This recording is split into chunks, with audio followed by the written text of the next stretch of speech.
शिव महापुराण की कथा कहती है, शंकर भगवान पर एक लोटा जल शिवालय में जाकर जो शिवलिंग पर चढ़ा रहा है, शंकर भगवान उसको करोड़पति बनाए का ना बनाए, पर यह पक्का है जो शिव जी पर एक लोटा जल चढ़ाता है, शंकर भगवान उसको हाथ पकड़कर अपना बना लेते हैं। जब तिजोरी उसकी हो जाती है तो माल सब आपका हो जाता है।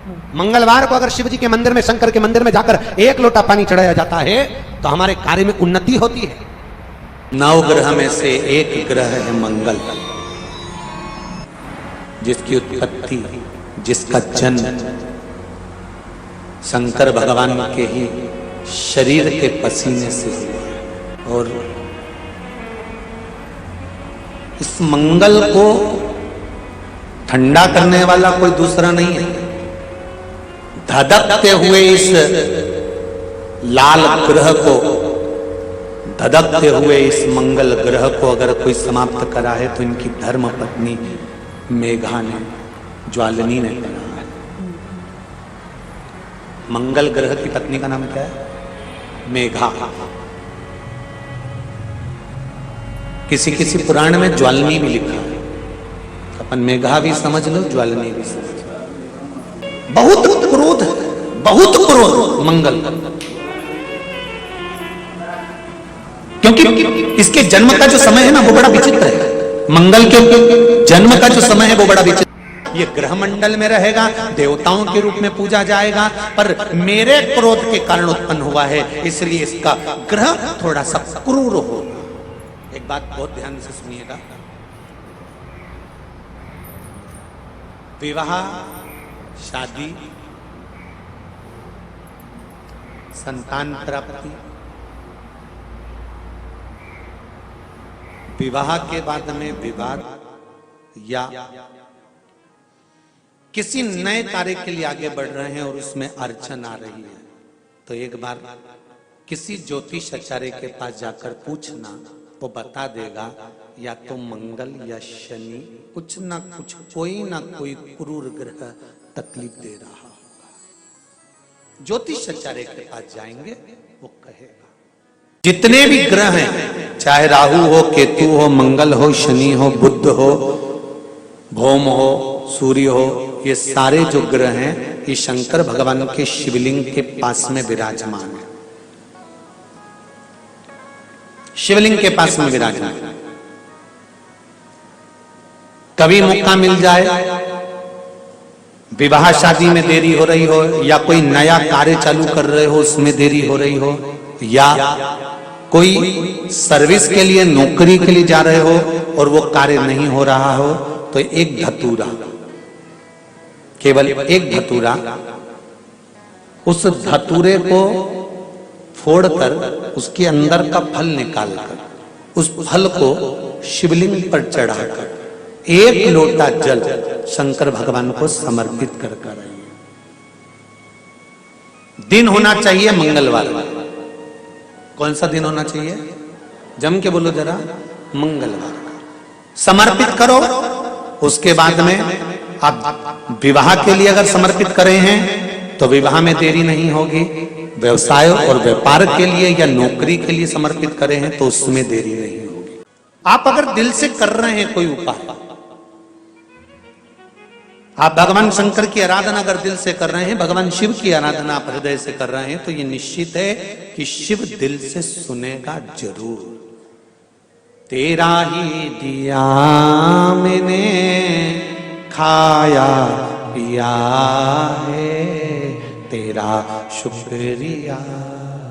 आंकड़े की माला, महाराज, आंकड़े के पत्ते की जो माला होती है, ये माला कार्य की सिद्धि के लिए होती है। इसमें एक एक आंकड़े के पत्ते पर सीताराम लिखा जाता है। मात्र एक पत्ता ऐसा होता है जिस पत्ते पर सीताराम नहीं लिखा जाता। 108 पत्ते में से एक पत्ता, बस उस पत्ते को हथेली में रखकर उल्टा हाथ आपको रखना है और अपनी कामना कर कर उस पत्ते को बांध देना है। ये जरूरी नहीं है कि 25 के बाद बांधो, 50 के बाद बांधो या 100 के बाद बांधो, आपकी मर्जी पड़े। उस खाली पत्ते को कहीं पर भी बांध दीजिए और उस माला को अपनी कामना कर कर श्री हनुमान जी महाराज को समर्पित कर दीजिए। कौन सा दिन होना चाहिए? जम के बोलो जरा, मंगलवार का। एक दीवार ऐसी होती है जहां पर हनुमान जी का चित्र लगाया जाता है।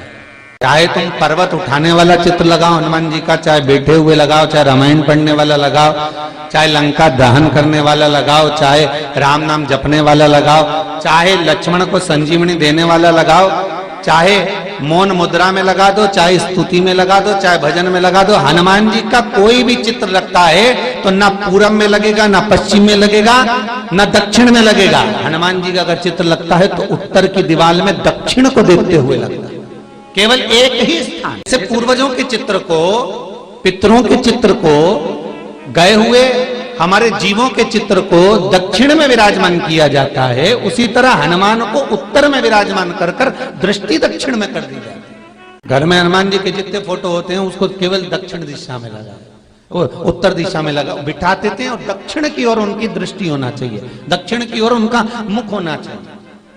अगर व्यक्ति के जीवन में कोई बीमारी आने वाली है, व्यक्ति के जीवन में कोई रोग आने वाला है, व्यक्ति के जीवन में अगर कोई कष्ट आने वाला है, व्यक्ति के जीवन में अगर कोई परेशानी आने वाली है, व्यक्ति के जीवन में कोई एक्सीडेंट का योग भी बनने वाला है, तो शास्त्र कहता है वो दिशा दक्षिण से ही बनता है। ये दक्षिण जो दिशा है ये यम की दिशा है। यहां संपूर्ण परिवार के साथ यमराज अपने आनंद में निवास करता है, यम दिशा। और जब हमारे घर में लगाओ, हम ये भी नहीं कह रहे, आपके घर में हो और आपने अगर विराजमान कर रखा है किसी दिशा में, तो हमारा तो निवेदन रहेगा, अभी तक आपने अगर जैसा रखा, पर एक बार दिशा बदल कर देखना कि रोग, बीमारी, कष्ट, दुख, तकलीफ में आपको लाभ मिला कि ना मिला। हनुमान जी ने केवल दक्षिण दिशा की ओर अगर मुख कर हमने विराजमान कर दिया, फोटो ही विराज दिया। ये नहीं कहेंगे आपसे कि आप बाजार से फोटो खरीद कर लाओ फिर लगाओ, नहीं, आपके घर में हो तो आप। हनुमान जी के एक भाई का नाम है गतिमान। क्या नाम है? गतिमान। कभी स्कंद पुराण अगर पढ़े तो रामेश्वर धाम की स्थापना में हनुमान जी का वर्णन पूरा है। कभी मौका लगे तो आप श्रवण करना स्कंद पुराण, तो उसमें हनुमान जी के भाई गतिमान का व्याख्यान लिखा हुआ। अगर कोई व्यापार, व्यवसाय या कोई गाड़ी या कोई फैक्ट्री, जो लोहे का काम करने वाले हैं, जिनकी फैक्ट्रियां चल रही हो, वाहन का कोई गाड़ी लाके एक्सीडेंट हो जाता है, कोई पकड़ लेता है, कोई चक्कर आ जाता है, कुछ ना कुछ प्रॉब्लम, अगर लोहे से जुड़ी हुई फैक्ट्री हो, व्यापार हो, व्यवसाय हो, गाड़ी हो, घोड़ा हो, उसमें तकलीफ आ रही हो, तो किसी भी 14 के दिन, किसी भी 14 के दिन, चाहे पूर्णिमा की हो चाहे अमावस्या की हो, हनुमान जी महाराज के उल्टे पांव का सिंदूर लाकर गाड़ी पर या फैक्ट्री पर स्वस्तिक बना दिया जाए और गतिमान का नाम लेकर बनाया जाए, तो उस फैक्ट्री में कभी तकलीफ नहीं आ सकती, उसमें उन्नति ही बढ़ेगी। हनुमान जी के भाई गतिमान का स्मरण कर, गतिमान, यहां तक गतिमान का स्मरण किया गया है। अगर किसी पति पत्नी में झगड़ा चल रहा हो, प्रेम नहीं बढ़ रहा हो, बहुत क्लेश हुई और अदालत में बात पहुंच गई, तलाक होने वाला है, तो भी गतिमान का नाम लेकर हनुमान जी के मंदिर में एक ध्वजा लगा दी जाती है और उस पर, ध्वजा पर स्वस्तिक बना दिया जाता है गतिमान का नाम लेकर, तो पति पत्नी का प्रेम वापिस बढ़ जाता है और तलाक नहीं होता है। महाराज, जिसका तलाक नहीं चाहिए, अगर मन से सोच के बैठे कि तलाक चाहिए तो मत करो, पर नहीं चाहिए, प्रेम बढ़ाना है, उसके लिए गतिमान। 10 दिशाओं को भगवान शंकर ने बांटा, और शंकर भगवान ने 10 दिशाओं को बांटा, तो 10 दिशाओं का आधिपत्य बनाया है कि कौन सी दिशा में कौन सा देवता इसका आधिपत्य रखेगा, कौन से देवता यहां पर निवास करेंगे, किसका आधिपत्य इस दिशा में होगा। पूरब, पश्चिम, उत्तर, दक्षिण, ये चारों दिशा सामने आकर खड़ी हो गई भगवान शंकर के सामने, भगवान शिव के सामने खड़ी, चारों दिशा। धीरे धीरे करते ईशान, वायव्य, ये भी आकर खड़ी हो गई। 10 दिशा शिव जी के सामने थी, 10 दिशा, 10 दिशा, सारी की सारी दिशाएं सामने आकर जब खड़ी हुई, केवल एक दिशा ऐसी थी, दक्षिण, जो भगवान शंकर का स्मरण कर रही थी, भगवान शंकर के स्वरूप का अनुमोदन कर रही है, केवल दक्षिण दिशा।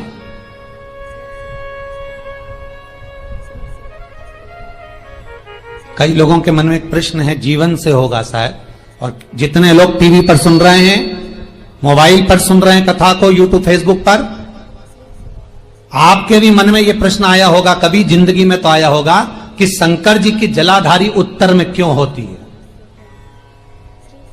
कभी तो जीवन में प्रश्न आया होगा आपके भी कि सब शंकर जी के मंदिर में शंकर जी की जलाधारी उत्तर की क्यों होती है, किस लिए रहती?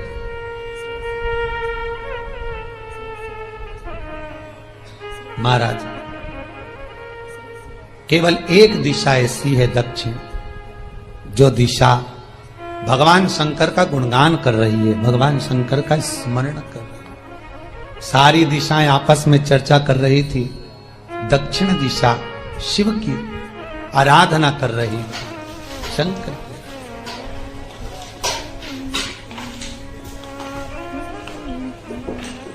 वहीं पर उत्तर जो दिशा थी वो खड़ी होकर दक्षिण दिशा की ओर हंसने लगी।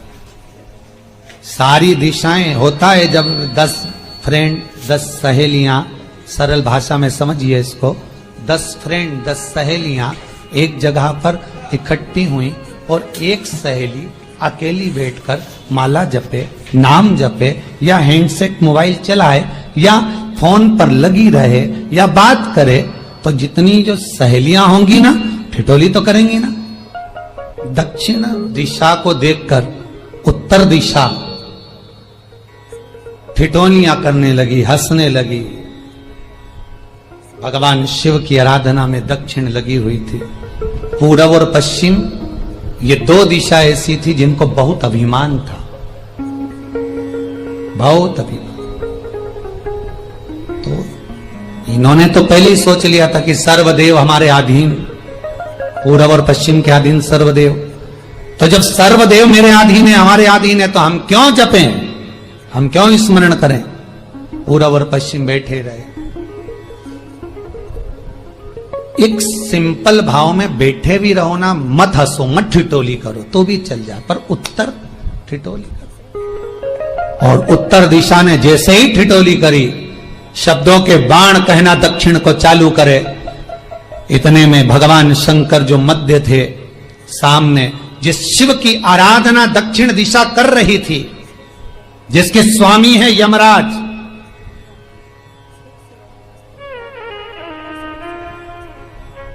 जब वो करी, दक्षिण दिशा ने एक बार हाथ जोड़कर कहा, उत्तर शांत रहिए, अगर मैं शिव आराधना कर रही हूं तो क्या दिक्कत है। उत्तर ने फिर कोई शब्द कहा। इतने में जिस शंकर की आराधना दक्षिण दिशा कर रही थी, शिव को क्रोध आ गया, और किसी की तप साधना में, भजन में, कीर्तन में अगर आप अड़चन उत्पन्न करते हो, तो जो जब तप कर रहा है उसको कष्ट नहीं होगा, जिसका भजन कर रहा जा रहा है, जिसका नाम जपा जा रहा है, कष्ट उसको होगा। दक्षिण ने तो केवल एक बार मना कर दिया कि मत बोल, मत कर, पर उत्तर नहीं मानी। तब दक्षिण उसी समय पर मौन हो गई, आराधना में डूब गई। शंकर भगवान जैसे ही एक लिंग रूप में प्रकट हुए, भगवान का तेजपुंज इतना प्रबल था कि सामने उत्तर दिशा घातित होने लगी, चलने लगी। क्षमा मांगी उसने दक्षिण दिशा से, कृपा करो। तब दक्षिण ने जल का पात्र लेकर शंकर के शिवलिंग पर चढ़ाया, वो जल उत्तर की ओर गया। तब उत्तरा की ज्वलन ताप समाप्त हुआ। माता दक्षिण दिशा ने वर मांग लिया शंकर जी से, भोलेनाथ आपने मेरी आज कामना पूर्ण करी, मेरी सखी को बचा दिया, कृपा करिए। शंकर भगवान ने कहा, सुनो दक्षिण दिशा, तुम्हारा पति यमराज तुम्हारे साथ में रहता है, तुम दक्षिण दिशा की मालकिन हो और यमराज तुम्हारे स्वामी है। पूरब, पश्चिम, उत्तर, ये 3 दिशा में जो शंकर की आराधना करेगा, शंकर कभी उसकी कामना पूर्ण नहीं करेगा। जो दक्षिण दिशा में बैठकर शिव का जलाधारी उत्तर की हो और दक्षिण दिशा में बैठकर यदि एक लोटा पानी भी चढ़ा देगा, शंकर उसकी कामना पूर्ण कर देगा। अब दिक्कत यहाँ अड़ी पड़ी एक है कि शंकर जी के मंदिर में भी पंडित जी पूजन कराने बैठते तो पूरब का मुंह करो, पश्चिम का मुंह करो, पर दक्षिण में नहीं करने, दक्षिण में बैठने नहीं दे। पर शिव महापुराण कहती है, गर्ग संहिता, लिंग पुराण, स्कंद पुराण कहती है कि शंकर की आराधना आप 3 दिशा में कहीं पर भी बैठकर करोगे, शिव स्वीकार नहीं करता। पर दक्षिण की ओर बैठकर एक लोटा पानी भी चढ़ाया है, शंकर स्वीकार कर लेता, शंकर उसको पा लेता। अब दिक्कत यह है कि कई लोग कहते हम तो पूजन करते, भगवान नहीं सुनता, तो दिशा देख ले पहले कौन सी बैठी थी। इतने दिनों से किस दिशा में मुंह रखकर पानी चढ़ाया, वो बता हमको पहले। शंकर जी ने नहीं सुना, थोड़ा बढ़ाइए आवाज, गला का बढ़ो। अगर शिव जी ने नहीं सुना आपका, तो क्यों नहीं सुना, कारण क्या है वो तो जानो पहले कि क्या कारण है। पानी चढ़ा रहे हो, मंदिर में बहुत भीड़ है, इधर खड़ी हो गई, उधर खड़ी हो गई, इधर खड़े हो गए, इधर खड़े हो गए, तो जो शास्त्र में दिशा कही गई है, शास्त्र में जो वर्णन किया गया है कि उत्तर की ओर भगवान का अगर जल जा रहा है तो दक्षिण की ओर बैठकर एक लोटा पानी भी चढ़ाया है, शंकर उसे स्वीकार कर लिया।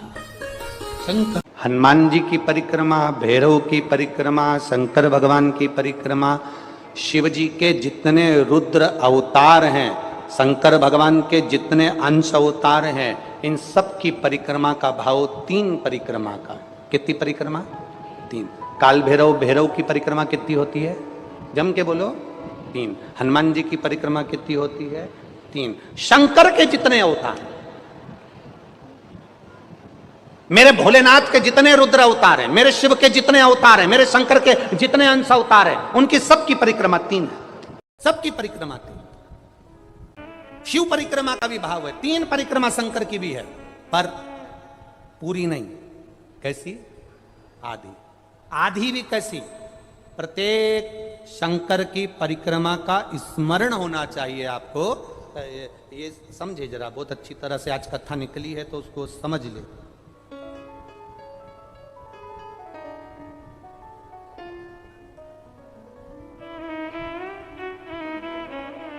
जैसे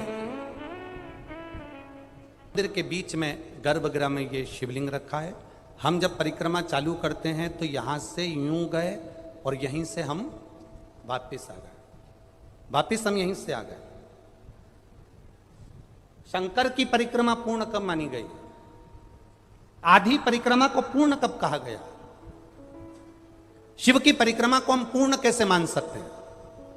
हम कहते हैं, हमारे शास्त्र कहते हैं कि शंकर की 3 परिक्रमा करो, या भगवान की 3 परिक्रमा करो, या देवता की 3 परिक्रमा करो। परिक्रमा का फल कब मिलता? परिक्रमा का अंश फल कब मिलता? शिवलिंग जलाधारी मंदिर के बीचों बीच है। जब मंदिर के बीचों बीच है, नंदी बाहर है, आपने परिक्रमा करना प्रारंभ करा, पूजन करने के बाद यहाँ तक गए, यहाँ से पानी बहता है, जल बहता है, तो हम इसको लांघते नहीं है। नहीं लांघते ना, इसको लांघते नहीं है। जब हम परिक्रमा करने के लिए यहाँ तक जब पहुँचते हैं, पहुँचने के बाद यहीं से थोड़ा सा पीछे हटकर हमको शंकर के शिवलिंग के वहीं से खड़े होकर नंदी का दर्शन करना चाहिए। जब हम परिक्रमा कर कर वापिस लौटते हैं, नंदी का इस शिवलिंग के सम्मुख से जब बाहर बैठे नंदी का हम दर्शन करते हैं और वापिस अपनी जगह पर आकर खड़े होते हैं, तब हमारी परिक्रमा एक पूरी मान ली जाती है और उसका फल हमें प्राप्त होता है। उस परिक्रमा का फल, हमने शंकर भगवान की परिक्रमा करी, किसी ने कहा आदि परिक्रमा करो, हम यहां तक गए, यहां से लौटकर वापिस आ गए।